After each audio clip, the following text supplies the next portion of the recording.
Olá, seja bem-vindo ao Corona com Caparica, um projeto que tem por objetivo aproximar os estudantes de design da realidade dos mercados de artefatos digitais e de game design. Nessa série conversamos com pessoas interessantes que possuem trabalhos interessantes e que estão trabalhando em lugares também muito interessantes. É isso. Meu nome é Fábio Caparica de Luna e hoje a gente vai conversar com Felipe Calado. Deixa eu botar ele na tela. Diz, Felipe, tudo bom? E aí, tudo tranquilo, Fábio? Como é que estás? Tranquilo Então, também, pessoal. tranquilo.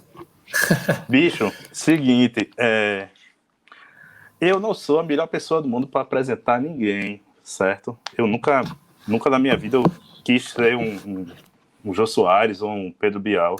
Eu não sei escrever textos que vão deixar as pessoas emocionadas na apresentação e tal. Eu tô muito mais para uma linha Desi Gonçalves ou Hebe Camargo para apresentar as pessoas. Aí eu queria que tu se apresentasse pro pessoal, pode ser? Tranquilo. Então pronto, a palavra tá contigo. Vamos embora. E aí, pessoal, tudo tranquilo? Bom, meu nome é Felipe Calado, eu sou game designer, designer generalista de formação, né? Eu sou daí de Recife, estou trabalhando aqui em São Paulo na Teps Games desde agosto do ano passado.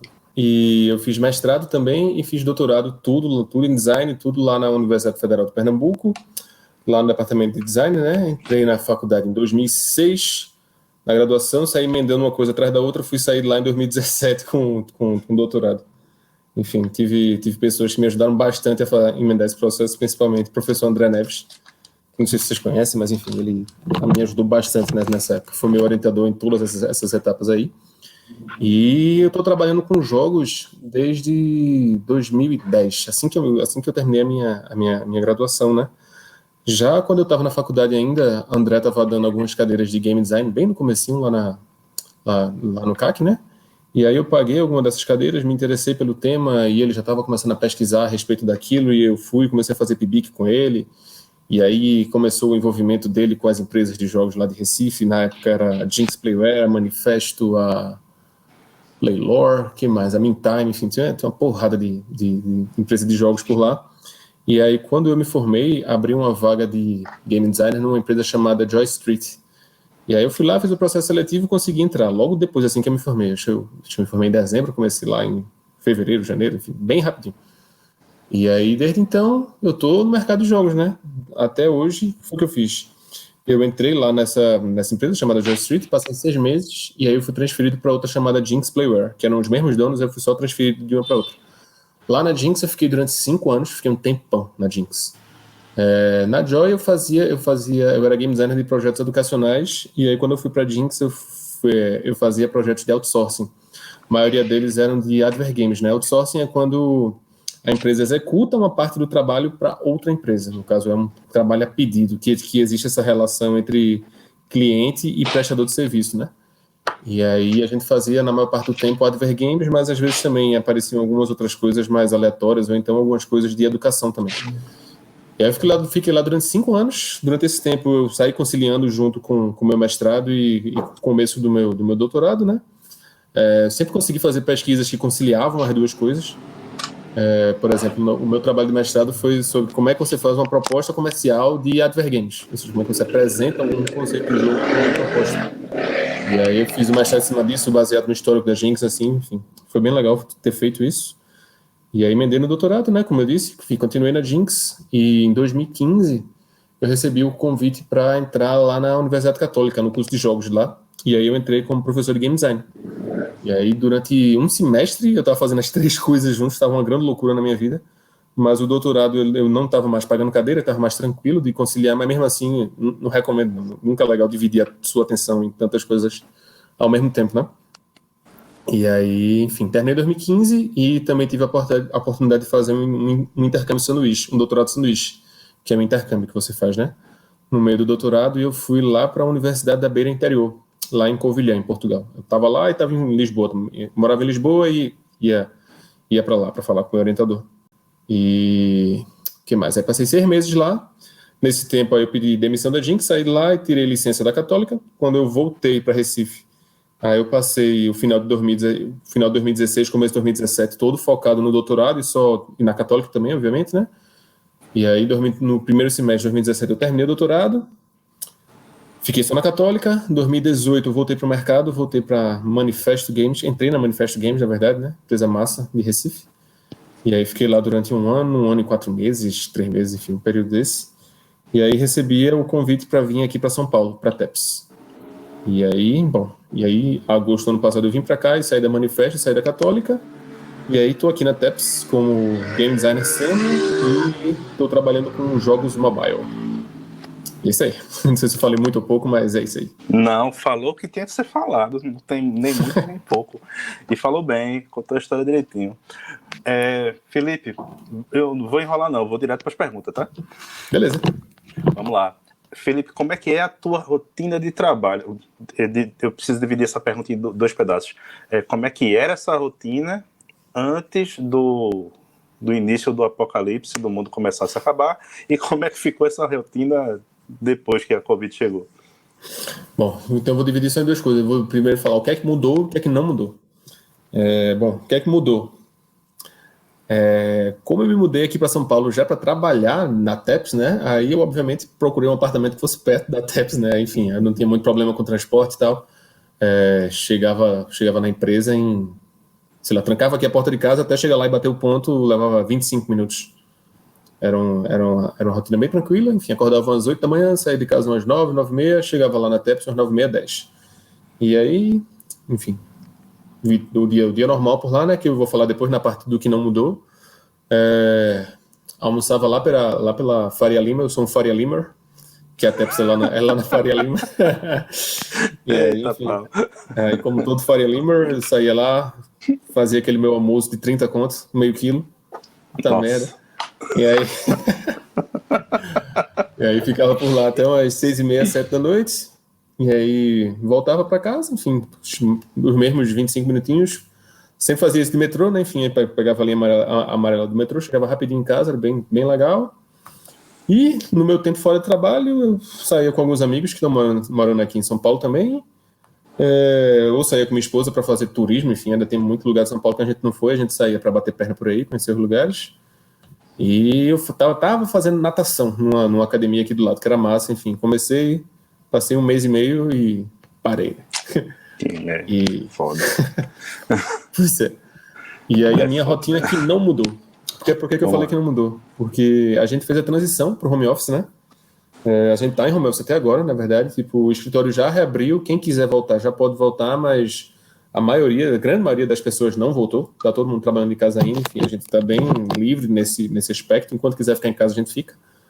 O que é que eu posso falar mais? Vamos lá. A minha rotina eu vou dividir em 2 coisinhas. Que quando eu entrei na TEPS, eu comecei a trabalhar num jogo que já existia e já estava publicado na loja, que era um jogo chamado Vlogger Go Viral. E aí, depois eu passei 3 meses nesse jogo e depois eu saí para um projeto de jogo novo, que a gente teve que, de fato, começar a fazer o jogo todo do zero, que é o que eu estou trabalhando até hoje.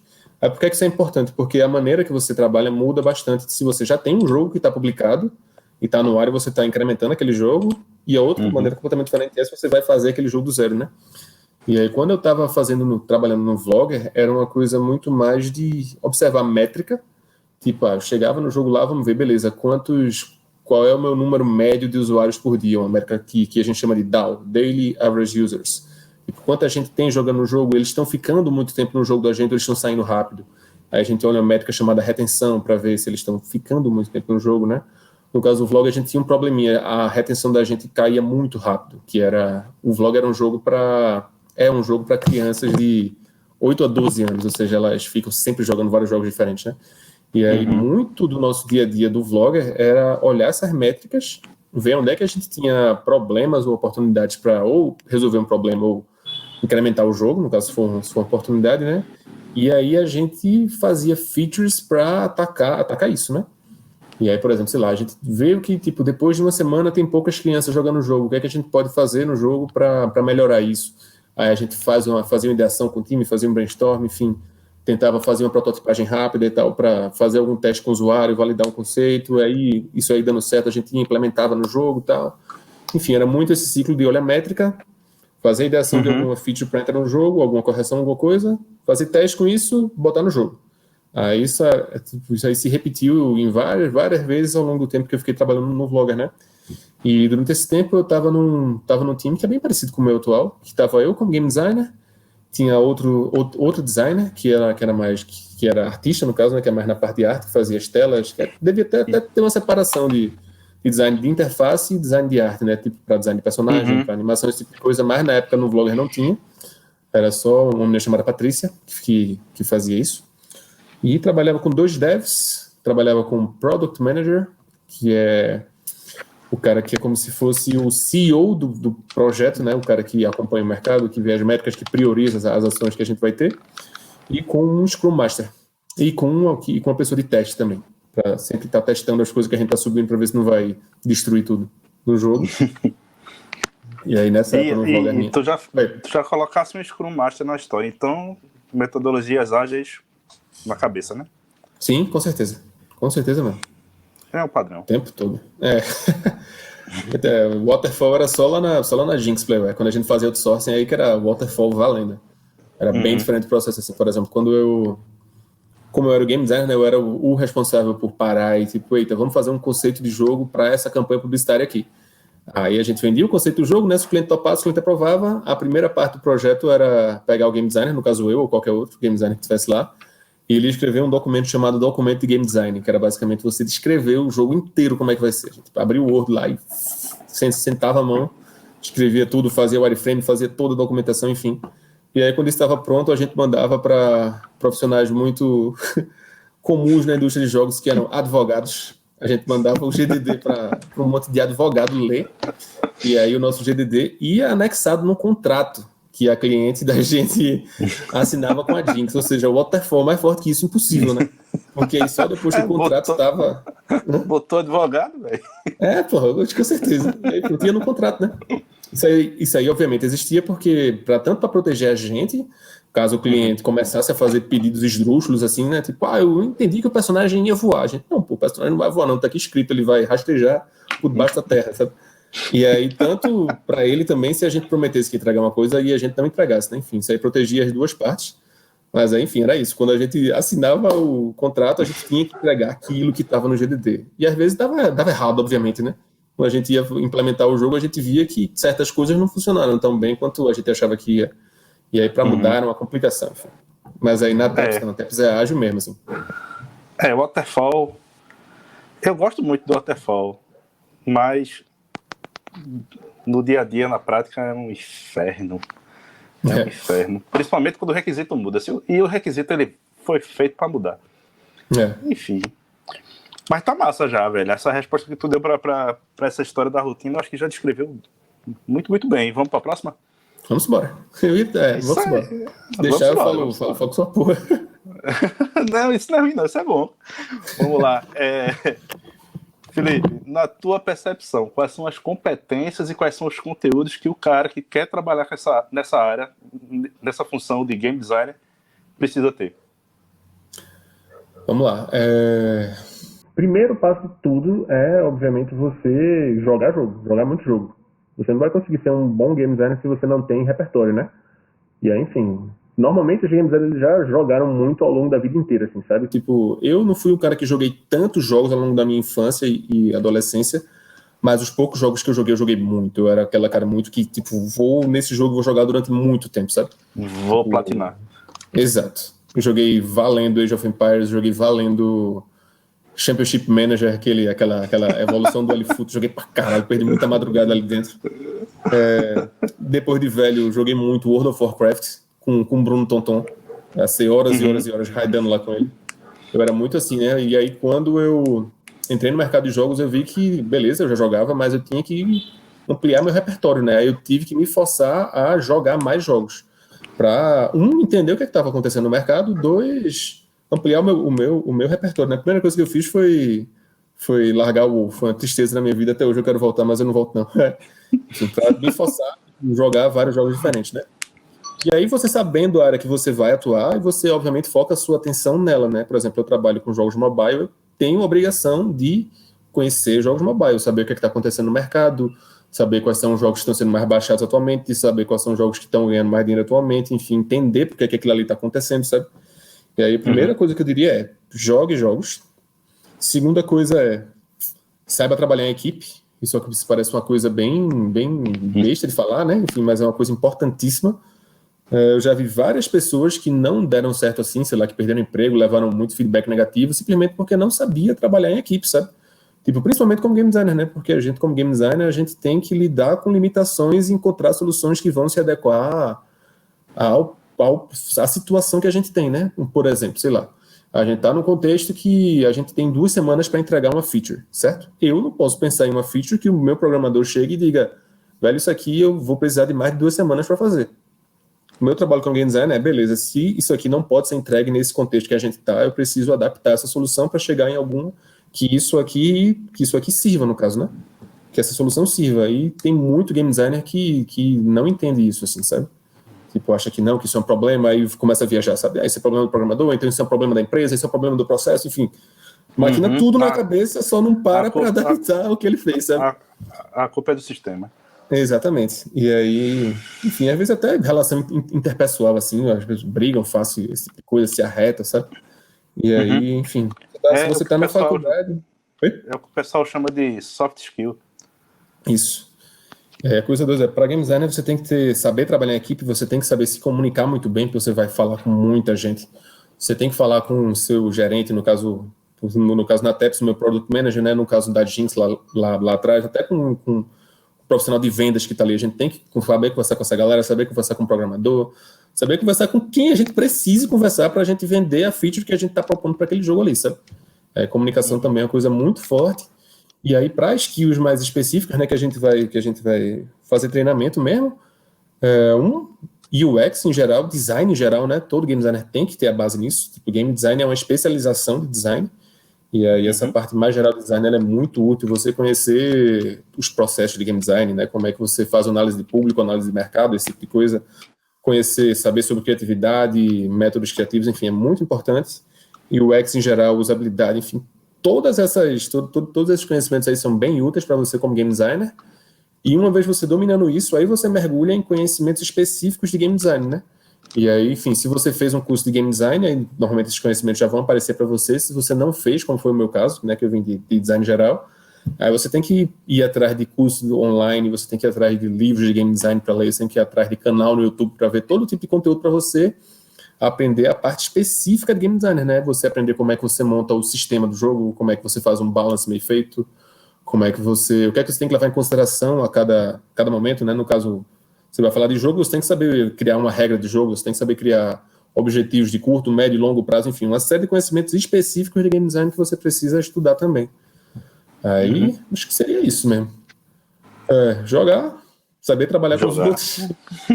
Saber trabalhar com os outros e estudar design geral, design de jogos e qualquer outra coisa que você ache interessante, que você, principalmente em jogos, né, que você vai fazer experiências que são bem diferentes assim, você consegue puxar conhecimentos diversos e aplicar naquilo ali, sabe?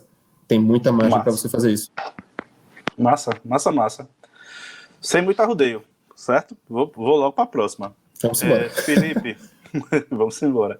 Felipe, qual a importância, na tua percepção, né? Qual a importância da tua formação acadêmica na tua atuação profissional hoje? Ela é grande, mas poderia ser maior. Ela é grande porque o que eu noto, a diferença para mim, principalmente por eu ter passado por pós-graduação, eu noto que eu tendo a pensar um pouquinho diferente de quem não fez pós-graduação e não passou por isso, né? Eu tendo a pensar muito baseado em referências, sabe?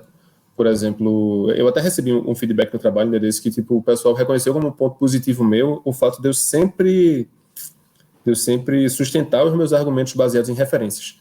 Seja tanto em outros jogos, sabe? Tipo, vamos fazer uma feature aqui de monetização pro jogo. Aí, tipo, eu não vou chegar com a feature de monetização que veio da minha cabeça. Eu vou chegar, tipo, analisei esse jogo aqui, tem esse ponto forte, esse aqui não tem, tipo, e eu mostro isso, tipo, isso é encarado como um ponto forte meu. Por outro lado, eu acho que isso meio que fecha um pouco mais a minha visão, mas faz parte. Tipo, tem outras pessoas que não analisam tanto quanto eu, e aí eles compensam isso, e a gente trabalha junto e a gente se complementa. Isso é que é massa.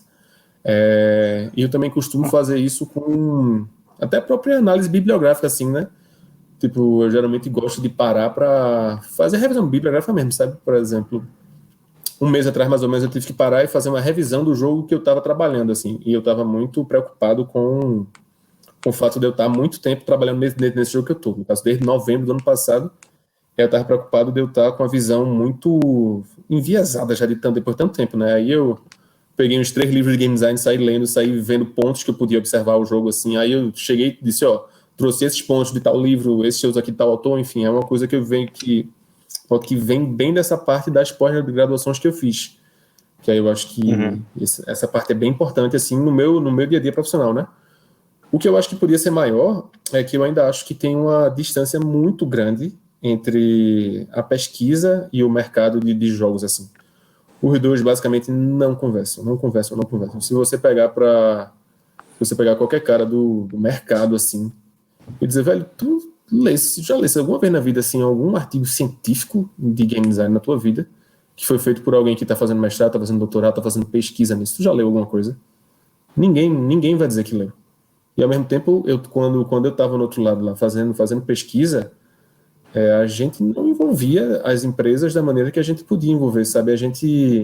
Isso vai, tipo, tanto desde o começo, tipo, vamos envolver as empresas aqui, sabe? Eu noto que rola muito preconceito, assim, de achar que as empresas não sabem fazer processo direito, não sabe fazer essa análise mais teórica. Tipo, eu já passei muito por isso, assim, sei lá, vou para uma banca de trabalho de jogos, assim, e eu vejo claramente um cara que nunca pisou numa empresa de jogos, mas pesquisa jogos, dizendo uns absurdos, assim, que eu vejo, mesmo se esse cara passasse 2 meses dentro da empresa, ele não ia estar dizendo isso que ele está dizendo aqui. E eu noto que é muito desconexo, uma área da outra, assim, e que isso culmina muito de que os melhores caras que mais pesquisam, mais pensam a respeito, mas embasam as opiniões, quando eles vão publicar isso em algum lugar, eles publicam nos journals Qualizar, puta que pariu, que vai ter uma mensalidade incrível para você pagar, enfim, que não vai chegar na galera de mercado, sabe? Aí fica uma coisa no canto, outra coisa no outro canto, e a coisa não se conversa, sabe? Foi um dos... Não, isso não é só... Vamos lá, isso não é só dentro do quadrado de jogos, não. Isso é em todo canto, infelizmente. Felipe, essa pergunta é bem... Eu vou fazer ela e depois eu vou refazer ela antes de tu começar a responder. Felipe, que conselho você daria para aquele cara que está ali do meio para o fim da graduação e pensa em trabalhar nessa área com game? Refazer a pergunta.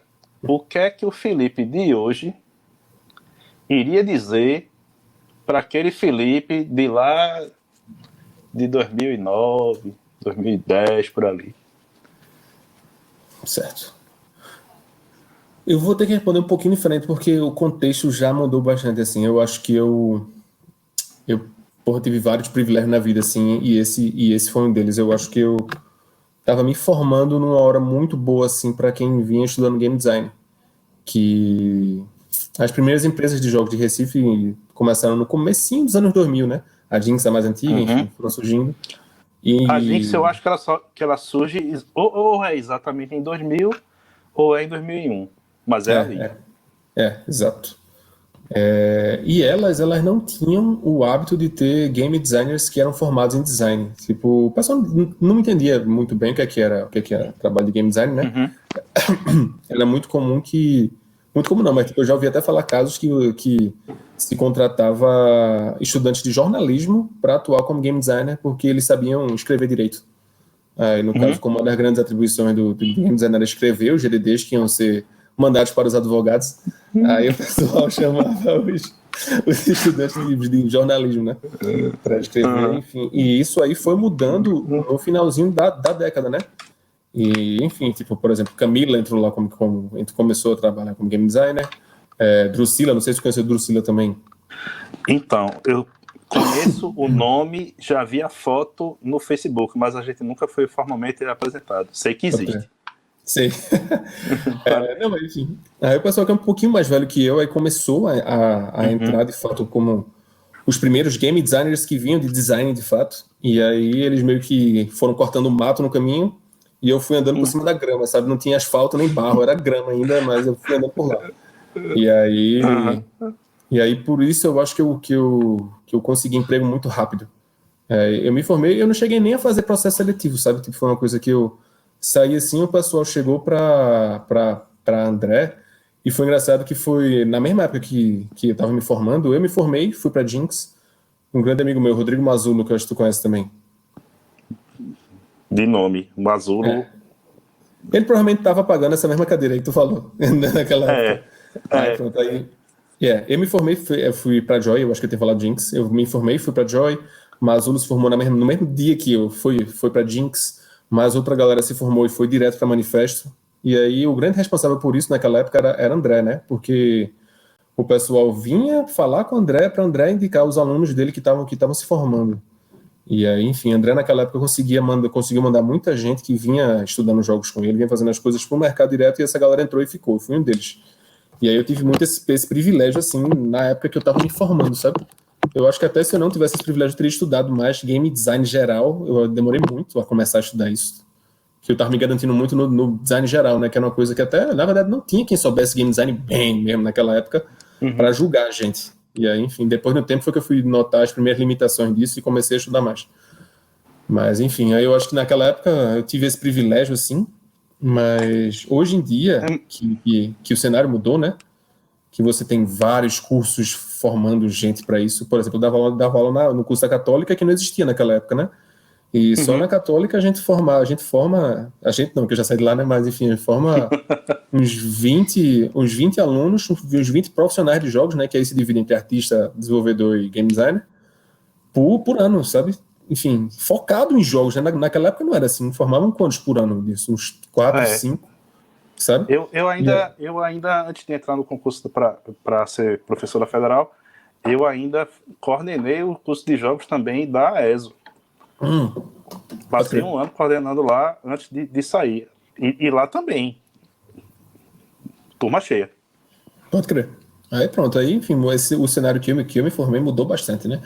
E aí, enfim, eu ficava muito preocupado com meus alunos lá da Católica, que a grande maioria deles saía não conseguia arrumar emprego com a facilidade que eu arrumei, né? Enfim, e eu vendo que os trabalhos que eles estavam apresentando no final do curso eram muito superiores aos que eu apresentei quando eu me formei, né?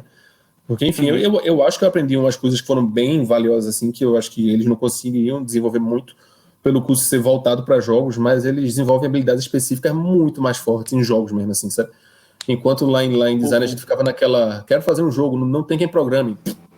E a gente morria no conceito só. Enquanto isso, o pessoal lá na Católica simulando o processo todo de jogos já direto, né? E esse mesmo problema que você teve em Recife, os meus alunos aqui estão tendo também. Porque é a mesma coisa, é um curso de design que tem um raciocínio muito mais gráfico, produto ou moda, e não tem uma disciplina nem de lógica, nem de algoritmo. Não sai programação nenhuma. Qual é a saída que eu tenho dado para a disciplina? Eu tenho uma disciplina aqui de game design. Qual é a disciplina que eu dou? A gente vai fazer jogo de tabuleiro. Sim, é uma ótima. E aí casa, porque, tipo, foi involuntário, não vou jogar pra cima a história, não. A pala, não. Foi involuntário. Eu botar pra fazer jogo de tabuleiro foi aquela história. Me vi perdido, vou tentar achar uma solução. E foi uma solução muito melhor do que a encomenda, porque juntou as coisas. Juntou design gráfico com design de produto. Entendeu? Sim. E tá saindo cada jogo fabuloso. Tá saindo coisas que eu olho assim e faço pelo menos uns 3 nos últimos... Vamos lá, nos últimos 4 anos eu tive pelo menos uns 8 alunos que entregaram jogos no final, mas pelo menos 3. Pode botar na prateleira das lojas americanas que vai vender. Foda. Massa. É foda. Eu fazia isso também, lá na Católica. Eu dei aula lá durante 4 anos, né? Aí dei a cadeira de Game Design 4 vezes. Acho que nas 2 primeiras eu não fiz isso, e nas 2 últimas eu fiz. Já foi muito melhor, sabe? Muito melhor mesmo. Se tu quiser, depois eu até te mando umas fotos pra complementar. Quero. Tem um negócio pra mostrar pra você também aqui. Boa. Mano. E aí, pô, o conselho que eu diria é: faça jogo.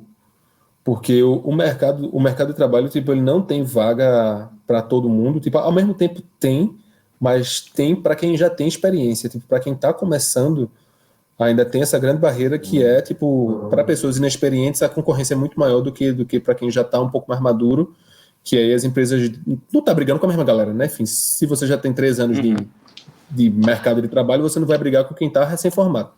E aí essa galera que está em cima tem cada vez menos concorrência, porque, como eu disse, o mercado é novo, né? Você pegar quem aqui, por exemplo, quem aqui tem game designer com 10 anos de mercado, em Recife, sabe? Enfim, eu não conto nem 5 na mão, sabe?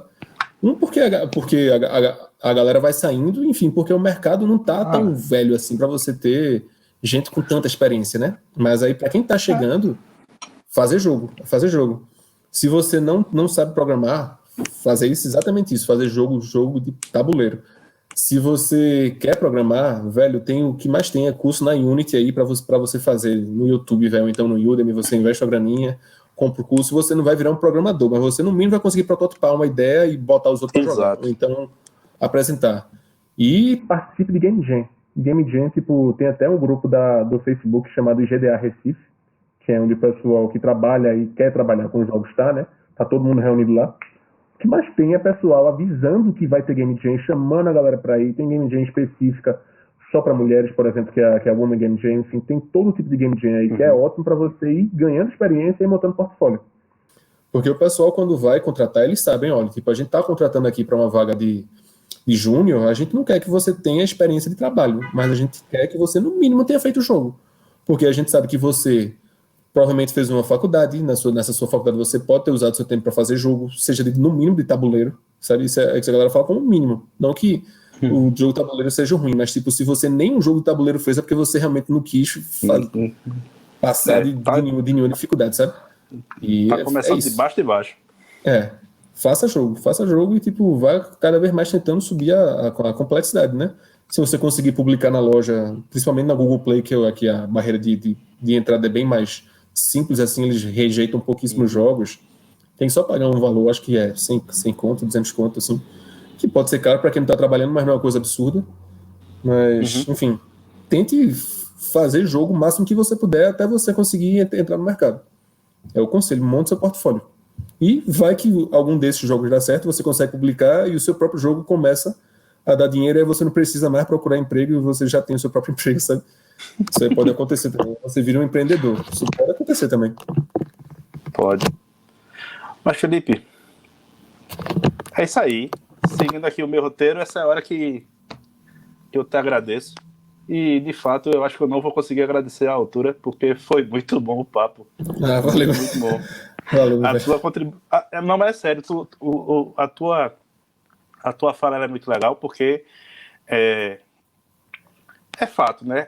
É difícil a gente achar uma pessoa que tenha feito mestrado e doutorado e esteja hoje, né, 100% no mercado. É muito difícil achar. Tipo, todo o pessoal que eu estou conversando, você é a única pessoa que está nessa condição, 100% no mercado. E isso passa uma perspectiva... Também, né? Mas ele não é de game. Sim, verdade. Tô dentro do recorde dos jogos. Sim, tem Josi, mas Josi está no quadrado do X. Aí, assim, e eu tô preocupado com... Tô preocupado não, porque agora eu não tô mais não, porque tu resolveu o meu problema. Eu tava preocupado em fazer com que tivesse em cada caixinha, porque assim, eu tô falando com o pessoal de UX, tô falando com o pessoal de UI, especificamente, e com o pessoal de game. E de game é mais difícil achar a galera. Tu tá ligado? Sim. Até como você mesmo falou, o game designer, ele é um cara que dominou os outros e depois chegou nesse. Entendeu? Depois se aprofundou na parte de jogos. Mas antes ele teve que ter o I e o X para poder chegar lá. Mesmo que ele não tenha aprofundado, ele passou por ali. Exato. Entendeu? Aí a tua fala, ela... Tiquei, tá ligado? Resolvi a lacuna que eu estava identificando aqui no meu universo de pesquisa. Papo de academia da porra. Mas é isso, bicho. Muito obrigado mesmo. Você não tem ideia do quanto você contribuiu. Sério mesmo. Valeu, velho. Valeu mesmo. Qualquer coisa, só mandar mensagem. Às vezes eu demoro a responder, mas enfim. Tô sempre disponível. Eu também demorei um bocado para responder uns negócios para você. Mas é isso aí. E eu sei como é que é a vida do cabra que tá na loucura do mercado. Fique tranquilo. Queria te pedir uma coisa, que tu desse tchau pra câmera. Que é pra eu poder Agora sim já, achar. Isso. Que é pra eu poder parar a gravação. É bem isso. Espero que você tenha gostado dessa conversa. Esse projeto ele é realizado pelo Laboratório Sendes em parceria com o Laboratório LTA, que é o Laboratório de Topografia do Agreste. São 2 laboratórios do curso de Design do Centro Acadêmico do Agreste da Universidade Federal de Pernambuco, aqui em Caruaru. Deixe seu like, comente e compartilhe com aquele colega que tem interesse pela área. E para acompanhar o que ainda vem pela frente, assine o canal e ative o sininho para receber todas as notificações.